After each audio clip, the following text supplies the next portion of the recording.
Mateus 8:1, diz assim a palavra do Senhor. E descendo ele do monte, seguiu uma grande multidão. Irmãos, o Senhor Jesus, ele terminou o maior seminário da história da humanidade, como nós já falamos várias vezes. O Sermão da Montanha. E uma multidão o seguia. Uma multidão que já tinha ouvido a sua pregação. Uma multidão que já tinha ouvido a palavra do Senhor. E seguia o Senhor porque queriam mais. Queriam bênçãos, queriam milagres. É lícito. Irmãos, em primeiro lugar, nós temos que ouvir ao Senhor. Nós temos que ouvir a palavra do Senhor. Tá? Para depois nós, de acordo com a palavra, clamarmos, buscarmos, pedirmos. Porque tem muitos que querem muito de Deus. Todos querem algo de Deus. Mas nem todos param para ouvir a Deus. Nem todos param para ouvir a direção de Deus para que eles alcancem essas bênçãos. O importante é ser dirigido por Deus até para pedir bênçãos, até para pedir milagres. O importante, a prioridade é ouvir a palavra do Senhor. E o texto diz, que eis que veio um leproso e o adorou. Depois de ouvir a palavra, esse leproso adorou o Senhor. Então, irmão, essa é a direção. O louvor em toda reunião, ele vem sempre antes, como nós fazemos. Primeiro, irmãos, busque ao Senhor, adore o Senhor, e aí depois você abre aí o seu menu de reivindicações, o seu clamor, aquilo que é promessa de Deus e aquilo que é direito seu. Entendam, essa é a direção. Ô pastor, mas eu já tenho ouvido a palavra, eu já tenho adorado ao Senhor, e eu agora quero a minha bênção. É lícito, é a hora da sua bênção. Mas em primeiro lugar, faça aqui como fez esse homem. Pare para ouvir ao Senhor. Rompa obstáculos para ouvir o Senhor. Adore o Senhor. E aí depois você peça como ele pediu. O versículo 2 diz: eis que veio um leproso e o adorou, dizendo: Senhor, se quiseres, podes tornar-me limpo. O leproso esperou o Senhor terminar o sermão, descer o monte e foi ao encontro. E a primeira coisa que ele fez foi adorá-lo. Adorou ao Senhor. E depois, ele afirmou com fé e humildade. Fala para o seu irmão do lado aí, humildade. Ele não perguntou ao Senhor. Ele afirmou. Ele não duvidou do Senhor, do seu poder, da intenção, da vontade do Senhor. Ele afirmou: o Senhor tem poder para me curar, se o Senhor quiser fazê-lo. Entenda, irmãos, isso é importantíssimo. É importantíssimo nós, quando entrarmos na presença do Senhor, não entrarmos com dúvida no nosso coração. Dúvida é falta de fé. Entra na presença do Senhor crendo, afirmando aquilo que é vontade de Deus, que já está descrita na sua palavra, e aquilo que é direito seu.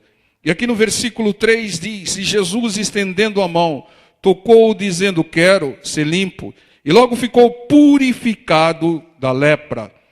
O Senhor, irmãos, tocou com a mão. Era necessário tocar aquele leproso para curá-lo, irmãos? Não era necessário, né, pessoal? Porque quantas pessoas o Senhor Jesus curou sem tocar, só com a palavra, ordenando, dando uma direção para que a pessoa age. Não era necessário. Então, por que o Senhor o tocou? Irmãos, o toque do Senhor, Deus é maravilhoso, irmãos. Ele sabe de todas as nossas necessidades. E a necessidade daquele leproso não era só a cura. Aquele leproso e todos os leprosos da época tinham uma carência afetiva. Porque há quanto tempo que aquele homem não era tocado por alguém? Porque ele tinha uma doença contagiosa. As pessoas se afastavam, as pessoas segregavam os leprosos. Eles viviam em cavernas, distante da cidade, distante das pessoas. As pessoas não tocavam, não se aproximavam deles. Entendo, irmãos, além do problema, vamos dizer assim, um problema orgânico, havia um problema na alma, uma carência, uma segregação, um isolamento, irmãos. E o Senhor Jesus, quando Ele toca, né, Ele vai, é claro que Ele ia dar cura para aquele homem, mas ia curar algo que o homem não estava pedindo, mas estava carente, estava necessitando, que era uma afetividade, uma aproximação com as pessoas. E o Senhor o tocou. O Senhor fez algo que parece aos olhos de quem não conhece o poder e a direção do Senhor, parece que é algo que não é recomendável. Mas imagine, irmãos, uma situação de uma pessoa que tem uma doença contagiosa, que ela é isolada. Ela é isolada da família, isolada de outras pessoas. Essas pessoas, além da cura do corpo, a cura orgânica, precisam da cura da alma. Você tocaria num leproso? Você tocaria em alguém com AIDS, por exemplo? As pessoas fogem, as pessoas se distanciam, as pessoas isolam, segregam. É claro que há uma prudência para que não haja contágio, mas essa pessoa ela tem uma necessidade, uma carência afetiva. O Senhor Jesus ele andava no meio das pessoas, ele era tocado e tocava as pessoas. E não só para curar, porque o poder do Senhor é extraordinário, não necessita de um toque. Mas muitas vezes o toque complementa, o toque vem ao encontro de uma necessidade. Eu não digo que você vai sair por aí procurando leprosos ou aidéticos para estar tocando. Mas analise as pessoas que te cercam. E a carência, pode ser que uma pessoa qualquer não tenha uma carência afetiva, mas tem uma carência qualquer. Às vezes a pessoa ela é isolada, ela não tem ninguém que converse, não tem um diálogo. Nós temos que estar atentos às necessidades das pessoas que nos cercam. Porque nós, como falamos hoje de manhã, nós temos que amar o próximo como a nós mesmos. Aquilo que você quer, faça também para o próximo. O que a pessoa que está do teu lado, que vive com você, lá no serviço, na escola, lá onde você mora, tem como carência? No que você pode servir a Deus, auxiliando essa pessoa no suprimento da carência dela? Deus quer te usar para abençoar as pessoas que te cercam. Esteja atento. Poxa, essa pessoa está necessitando disso. Eu vejo que essa pessoa precisa daquilo. Né? E haja, irmão, para levar. Você pode. Muitas vezes Deus coloca uma capacitação, um recurso na sua mão, cujo destino final não é você. Cujo destino final é alguém que te cerca. Entendam, irmãos. Não pense que é só você. Você tem que se amar. Você tem que pedir. Mas peça de igual maneira às pessoas que te cercam. Um grande exemplo disso é o caso do Jó. O Jó tinha todas as necessidades possíveis. Ele perdeu tudo. Perdeu a saúde, os bens, os filhos. E Deus virou o cativeiro dele quando ele orava pelo suprimento, intercedia pelos seus amigos. Ou seja, irmãos, muitas vezes Deus quer te usar para suprir uma carência, uma necessidade de alguém que te cerca. E quando você responde positivamente a essa direção de Deus, Deus supre a sua necessidade. Quando você serve a Deus, quando você serve o próximo, Deus te serve, como serviu o Jó. Esteja atento. O Senhor Jesus sabia que há muito tempo aquele homem era segregado, era isolado das pessoas. Entendam. E ele foi, não só o curou, porque era vontade do Senhor, mas também o tocou. O Senhor lhe respondeu: quero ser limpo, quero seja limpo. É claro, é óbvio ululante que o Senhor queria curá-lo. E é óbvio que o Senhor quer curar todos. O Senhor quer curar todos. A palavra do Senhor diz na primeira carta de João, capítulo 3, versículo 8, que o Senhor se manifestou para desfazer as obras do diabo. E havia uma obra do diabo na vida daquele leproso. O Senhor quer curar todos. Agora fica a pergunta, sempre vem a pergunta. Ora, se o Senhor quer curar todos, e eu quero ser curado, né? Quem quer ser curado em nome de Jesus? Né? Curado até de algo que você não identificou como sendo uma enfermidade, um mal, mas ele está camuflado aí, né? Se você se examinar a si mesmo, você vai encontrá-lo. O Senhor quer curar todos. Nós queremos ser curados. Então, porque muitas vezes a cura do Senhor parece tardar. Oh Deus, quantas campanhas eu já fiz, quantos clamores eu já levantei para que seja curado. E eu sei que o Senhor quer me curar. E eu quero ser curado, então, porque a cura não se manifesta. Porque há algo importantíssimo, fundamental.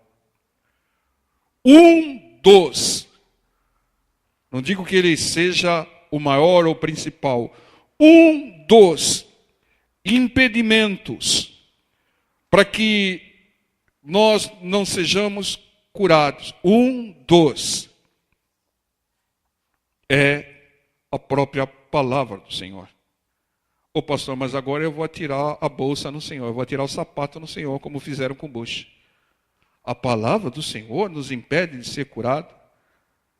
Irmãos, só há uma coisa que Deus não faz, é passar por sobre a sua palavra, porque a sua palavra é a sua essência. Deus é a palavra. Eu já ouvi esse nome em algum lugar, né? Deus é a palavra. E tem algo que ele não faz, ele não passa por sobre a palavra para fazer, seja o que for, mesmo que ele queira, que nós queiramos, ele não passa sobre a sua palavra. Principalmente, a palavra que o Senhor Jesus deu, revelando a sua missão, que está em Lucas capítulo 4. Avancemos lá. Lucas capítulo 4, versículo 18. Amém? Diz assim a palavra do Senhor. Lucas 4, 18. O Espírito do Senhor é sobre mim. Que o Espírito Santo de Deus seja sobre nós. Amém, igreja? Pois que me ungiu para evangelizar os pobres. Quem é pobre é quem não tem o evangelho. É o pobre espiritual. Enviou-me a curar todo mundo. É isso que está escrito aqui?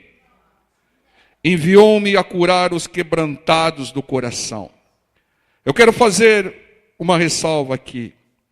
O Espírito Santo de Deus ungiu o Senhor Jesus para evangelizar aqueles que não têm o evangelho, aqueles que não têm a palavra, os pobres espirituais. E enviou-me, eu fui enviado pelo Santo Espírito, diz o Senhor, para curar os quebrantados de coração. Eu quero fazer uma ressalva. Você vai encontrar na versão atualizada da Bíblia que não há essa frase. Então, para enfatizá-la, alicerçá-la, vamos até Isaías capítulo 61, versículo 1. Porque a versão corrigida é a mais fiel nesse caso do que a atualizada. A atualizada não contempla essa frase. Mas de onde vem essa frase? Ela vem de Isaías. Isaías capítulo 61, versículo 1. Diz assim: o Espírito do Senhor Jeová está sobre mim. Aqui uma profecia do profeta Isaías sobre o Messias, sobre o Senhor Jesus. Porque o Senhor me ungiu para pregar boas novas aos mansos, enviou-me a restaurar, a curar os contritos de coração, a proclamar a liberdade aos cativos e a abertura de prisão aos presos. Então, voltemos lá em Lucas 4:18, quando o Senhor diz, Lucas 4:18, amém, igreja? O Espírito do Senhor é sobre mim, porque me ungiu a evangelizar os pobres, e enviou-me a curar os quebrantados de coração. Ou seja, quem não tiver o coração quebrantado, quem não tiver humildade no seu coração, quem tiver soberba no seu coração, tiver altivez no seu coração, não é curado. Porque o Senhor Jesus, Ele está dizendo aqui, eu fui ungido e enviado pelo Santo Espírito para curar os quebrantados de coração. Quem não tem o coração quebrantado, vai para o fim da fila. Mesmo o Senhor querendo curar, mesmo a pessoa querendo ser curada, se não tiver o coração quebrantado, vai para o fim da fila. Porque a palavra do Senhor, a regra estabelecida por Deus, ela é soberana. Mesmo o Senhor querendo, aquele que não tem o coração quebrantado, não é curado, porque Ele veio para curar os quebrantados de coração. Isso é muito importante, irmãos. Examinai as Escrituras. Entendam, é necessário passar por um pré-tratamento chamado quebrantamento. Aquisição de humildade.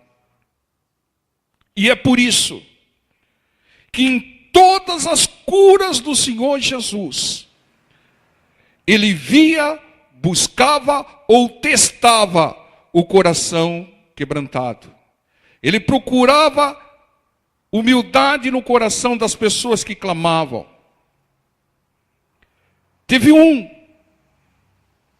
parece ser o único caso da Bíblia, que não recebeu a bênção que queria, porque não tinha coração quebrantado. Tinha um coração idólatra, soberbo, voltado às riquezas. O Senhor deu até direção para que ele alcançasse a bênção que ele queria, mas ele preferiu ficar com as riquezas.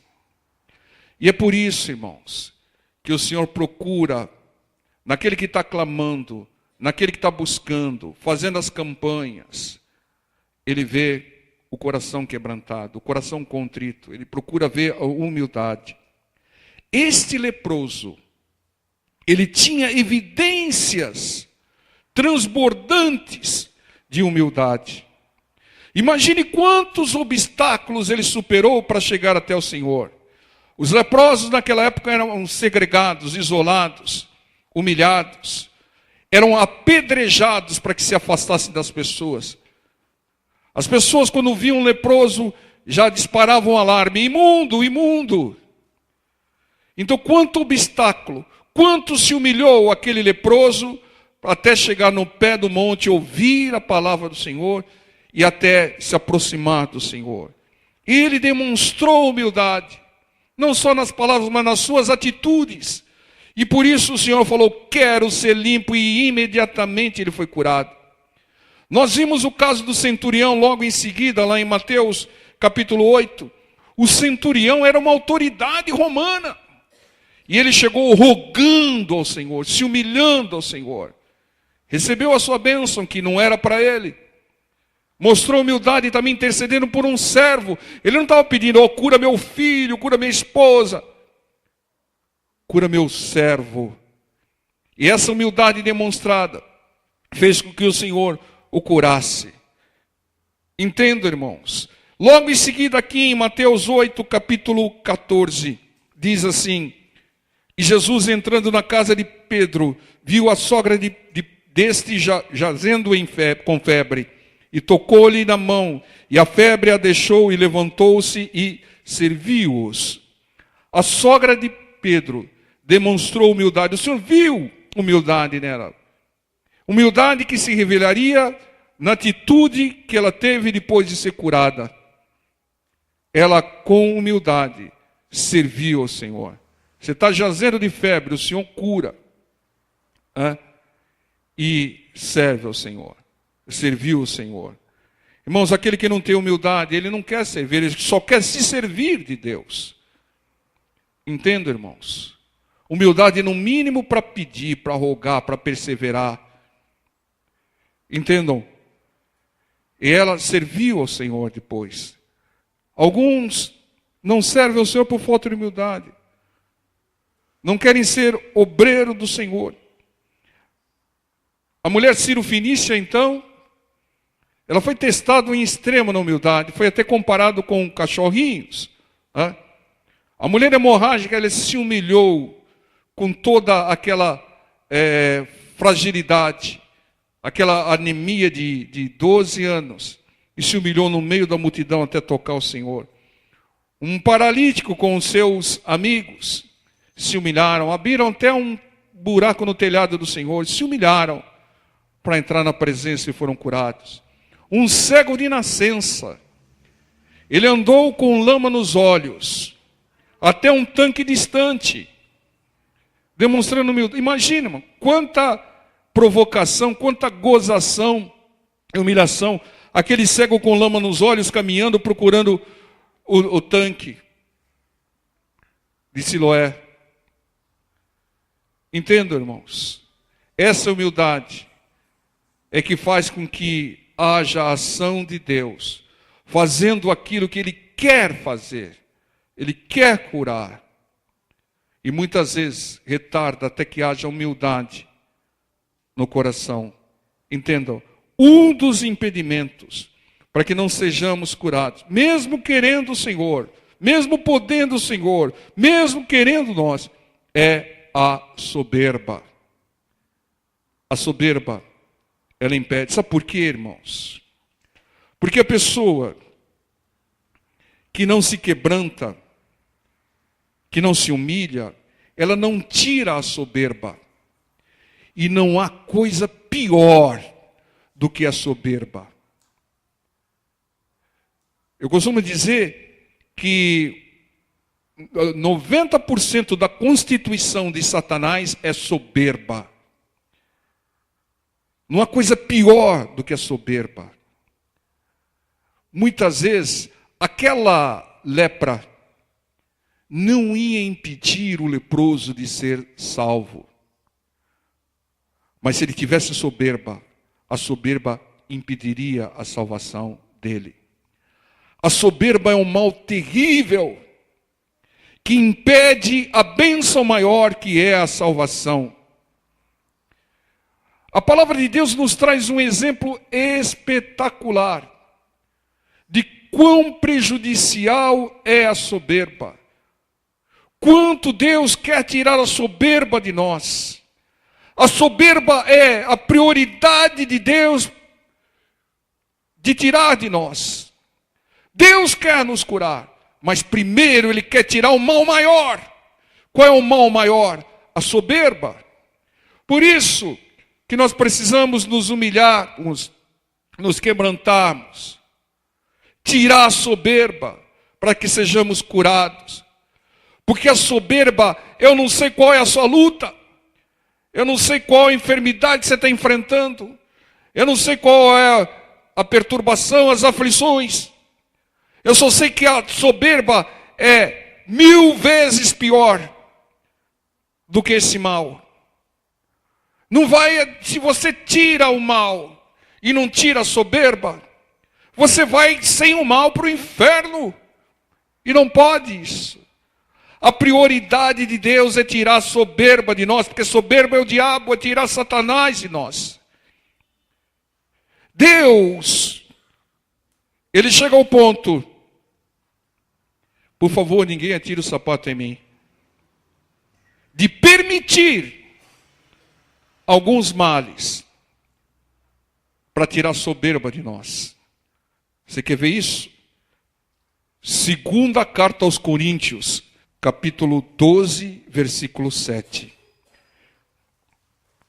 Homem de Deus, servo do Senhor, evangelista, usado por Deus para escrever 2/3 do Novo Testamento. Apóstolo Paulo, um homem desse, andando em santidade, pregando a palavra, servindo ao Senhor. Se ele pedisse, Senhor, me cura, o Senhor o curaria. Um homem com tal santidade, com tal unção, cujos lenços e aventais se levavam e os enfermos eram curados. Um servo desse, se clamasse, Senhor, me cura desse mal, o Senhor curaria? É claro que Deus queria curá-lo. Mas Deus não o curou. Por quê? Vejam aqui que diz, segundo carta aos Coríntios 12, 7. E para que me não exaltasse pelas excelências das revelações que eu recebi, foi-me dado um espinho na carne, a saber, um mensageiro de Satanás, para me esbofetear, a fim de me não exaltar, não ficar soberbo. Acerca do qual 3 vezes orei ao Senhor, para que se desviasse de mim. Só faltou ele dizer, fiz até 3 campanhas na igreja lá, Deus é a palavra. E disse-me, a minha graça te basta, porque o meu poder se aperfeiçoa na fraqueza. Irmãos, o Paulo não foi curado, mesmo Deus querendo, e ele querendo, clamando 3 vezes, ele não foi curado, andava em santidade, temente a Deus, pregador da palavra, evangelista, usado por Deus para escrever as cartas abençoadoras, servo do Senhor, cujos lenços e aventais eram levados, as pessoas eram curadas, expulsava demônio. Ele não foi curado por Deus. Por quê? Para que se evitasse, que instalasse-se nele a soberba. Ele não foi curado para que se evitasse um mal maior. Justamente o mal que impede a salvação, a soberba. O espinho na carne não impede a salvação, mas a soberba impede. E Deus permite o espinho na carne para tirar o mal maior, que é a soberba. Para que ele não tivesse o mal maior, que era a soberba, Deus permitiu um espinho na carne e ele clamou e Deus não tirou. Veja, irmão. O impedimento para que o Paulo fosse curado, o impedimento para que muitos sejam curados, é para que não se instale a soberba. E é por isso que Deus quer ver humildade antes de curar. Eu fui enviado, o Espírito Santo me ungiu, diz o Senhor, e enviou-me a curar os quebrantados de coração, os que não têm soberba no coração. Porque se tiver soberba, enquanto tiver, vai para o fim da fila, tem que se quebrantar. Irmãos, o inferno é um lugar terrível, mas não pelo fogo eterno, o fogo ardente. O inferno é um lugar terrível porque é a maior concentração de soberbos do universo. Irmãos, quantas pessoas, a soberba impede a salvação, irmão. Não tem enfermidade que impede a salvação. Não tem espinho na carne que impede a salvação. O que impede a salvação é a soberba. Tira do seu coração. Que Deus nos ajude a tirá-la. Impede. Muitas pessoas, às vezes com até carinha de humilde, aquele jeitinho de humilde, carinha de humilde, mas com um coração mais duro do que o diamante. Alguns estarão lá, não serão salvos por causa da soberba. Alguns que diziam, não, eu sei tudo, soberba. Eu já tenho a minha religião, soberba. Deus me conhece, soberba. Eu tenho razão, soberba. Eu sei o que eu estou fazendo, soberba. Eu não preciso de igreja, soberba. Eu sigo a Deus do meu jeito, soberba. E com essa soberba vão perecer. Irmão, eu não sei o que você está pedindo. Eu não sei o que você está clamando. O milagre é lícito, você tem que pedir e dar-se-vos-á. Mas peça, Senhor, ajuda-me a tirar a soberba do meu coração. Senhor, ajuda-me a me tornar mais humilde, Senhor, porque a soberba, mesmo que eu receba a bênção que eu estou clamando aqui, se eu não tirar a soberba, Senhor, eu estou perdido. Entendo, irmãos. Muitas vezes a gente pede, e é lícito pedir. O poder de Deus se manifesta para atender os nossos pedidos. Tudo que Deus faz é para nós. Mas nós devemos aprender a pedir aquilo que é prioridade. Aquilo que impede a nossa comunhão com Deus, que impede a nossa salvação. Entenda, irmãos. Às vezes você está pedindo aí para... A pessoa está com um tremendo mal pedindo para Deus curar a unha encravada, né? Ele vai fazer tudo, ele faz a obra completa, mas priorize. Senhor, aperfeiçoe-me. O Senhor começou uma boa obra na minha vida. Tira a soberba de mim, Senhor. Tira essa minha autodependência de mim mesmo. O Senhor exalta aquele que se humilha, mas o Senhor abate aquele que se exalta. Ele quebranta. Você pensa que essa luta que você está enfrentando aí, Deus tem prazer em vê-la na sua vida? Não tem, irmão.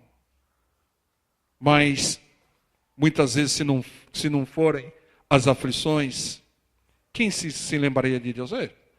Para que eu preciso de Deus? Está tudo bem na minha vida? Soberba. E acaba se perdendo. E há outros discursos. Não, eu sigo a Deus do meu jeito. Soberba. Eu não sou um fanático, soberba. Não, eu sempre acreditei nisso e não vou mudar, soberba. Não, isso é só uma imagem. É só uma imagem, soberba. Analise, irmão. Veja, irmão. Veja, porque o que está travando aí a sua bênção? O Senhor quer te curar. O Senhor quer falar, quero, seja curado. Quero, seja limpo. Mas Ele quer ver humildade antes. Por quê? Porque Ele diz que a missão dEle é curar os quebrantados de coração, os contritos de coração, os que não têm altivez, prepotência, arrogância, soberba no coração. E o Senhor, irmãos, mesmo querendo, Ele não passa sobre a sua palavra, porque a sua palavra é perfeita, ela contempla tudo. Irmãos, imagine um homem de Deus, como foi o Paulo, porque aqui é quase no fim da vida do Paulo. Aqui não era o começo. Aqui é o Paulo depois de ter servido. Tanto é que ele teve uma experiência inenarrável. Inenarrável é bom, né, irmão? Ele não conseguia descrever a experiência. Ele foi o único alçado ao terceiro céu. Tinha qualidades, tinha santidade nele. Mas mesmo assim o Senhor falou, fica aí com o espinho, porque minha graça te basta. Se eu tirar o espinho, vai entrar soberba, aí vai ser pior. Irmãos, eu volto a repetir o exemplo do rei mais sábio da Bíblia. Por que se perdeu? Soberba, irmão. Soberba. Começou a se envolver com mulheres que trouxeram seus ídolos, se desviou do caminho de Deus. Escreveu tantas palavras de sabedoria. E se perdeu. Deixou a soberba. Não, eu sou o rei mais sábio. A rainha de Sabá esteve aqui, perdeu o fôlego. Olha, sou o rei mais rico. Não, deixa comigo, Deus é comigo. Por que muitos homens de Deus, pregadores, caem? Soberba. Pensam que pode fazer tudo. Por que Davi caiu? Eu sou o rei.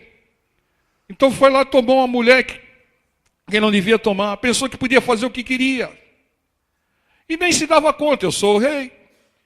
Mas quando o profeta trouxe para ele, ele falou, você que fez isso. Não é porque ser rei que você tem o direito de fazer isso. Entendo, irmãos. Olha, se você tem orado pelas suas bênçãos, continue orando, clamando pelas suas bênçãos. Mas clame para que Deus tire a soberba do seu coração. Tire toda aquela altivez. Às vezes a pessoa nem percebe, irmão. Nem percebe. Né? Ela está num salto alto. Aí, qual é o número do salto alto aí? Eu nem conheço muito disso.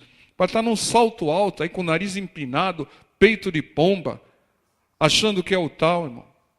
Está a um ponto de cair. A palavra do Senhor diz que a soberba vem antes da queda, precede a ruína. Um dos objetivos, né, de João 16:33, no mundo tereis aflições. Para quê? Para que vocês sejam quebrantados e tirem a soberba. Né? Um dos objetivos das aflições é trazer humildade. Poxa vida, eu pensei que eu sabia, não sei. Não consigo sair dessa situação. Sou totalmente dependente de Deus para mudar esse quadro. Eu pensei que eu podia fazer e resolver, mas não consigo resolver. A pessoa, ela cai na real, ela se humilha. Né? Um dos objetivos das aflições é trazer humildade, nos quebrantar. Para quê? Para que o Senhor possa nos curar. Porque Ele foi enviado para curar os quebrantados de coração. O Senhor Jesus, Ele foi o maior exemplo de humildade. Filho de Deus, Ele era tão simples que não conseguiam distingui-lo no meio dos 12. Tão humilde era. Né? Não, peraí, eu sou filho de Deus, vocês 12 aí ficam para trás. Não, ele andava no meio deles. Ele se assentava com publicanos e pecadores. Andava no meio da multidão. Não tinha não me toques. As pessoas tocavam ele. O Senhor nos deu exemplo de humildade. Que nós sejamos imitadores de Cristo. Nos humilhando. Humilhe-se e seja curado. O Senhor quer, você quer, mas Ele só cura os quebrantados de coração. É o que Ele disse quando Ele descreveu a sua missão. Eu fui ungido pelo Espírito Santo e fui enviado, diz o Senhor, para curar os quebrantados de coração. Irmão, pense nisso. Ninguém quer a luta, essa luta tem que sair. Vai sair da sua vida em nome de Jesus. Mas o mal maior que pode impedir a sua salvação é a soberba. Combata-a, irmão. Combata-a como você combate o diabo. Combata-a como você combate aos males que te afligem. Combata a soberba. E abra o caminho para ser curado e para ser salvo pelo Senhor. Amém? Vamos ficar em pé, vamos estar orando em nome do Senhor Jesus. Glória a Deus.